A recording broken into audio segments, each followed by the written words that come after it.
Berbagi kepada sesama makhluk hidup merupakan hal yang terpuji, tak terkecuali terhadap anjing. Itulah yang dilakukan seorang pria di Situbondo yang potretnya viral di media sosial. Ia mencuri perhatian karena rela berbagi makanan dengan anjingnya. Keduanya pun makan nasi bungkus bersama di depan SPBU. Sebuah video memperlihatkan pria yang membagi nasi bungkusnya dengan seekor anjing beredar viral di media sosial. Video tersebut dibagikan oleh akun TIKTOKAIT Warung di Ibahas Situbondo pada Selasa 7 November 2023. Berdasarkan keterangan unggahannya, video itu diambil di Situbondo, Jawa Timur.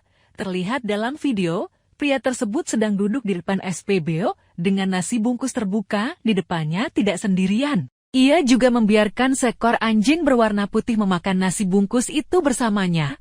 Berdasarkan narasi video tersebut, anjing tersebut tadinya terlihat begitu lemas, kemudian anjing itu kembali semangat ketika melihat ada orang yang memberikan majikannya nasi bungkus. Pengunggah video itu pun langsung merasa terharu dengan kejadian yang ia lihat langsung itu. Sementara itu, tak berselang lama, ada orang lain yang menghampiri pria tersebut dan memberikan satu nasi bungkus lagi untuknya. Hingga artikel ini ditulis, video tersebut telah dilihat sebanyak lebih dari 1,8 juta kali. Warganet juga membanjiri kolom komentar unggahan itu dengan berbagai tanggapan. Banyak yang merasa terharu dengan kebaikan sang pria dengan sukarela membagi makanannya dengan anjing itu. Ada pula yang meminta agar pengunggah video membuka donasi untuk diberikan kepada pria tersebut.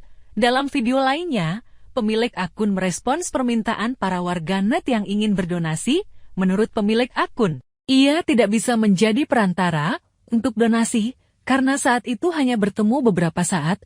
Ia mengatakan, pria itu sedang dalam perjalanan dari Madiun menuju Bali dengan berjalan kaki. Pemilik akun pun berharap ada warga sekitar Madiun atau Bali yang bertemu dengan pria itu dan membukakan donasi baginya.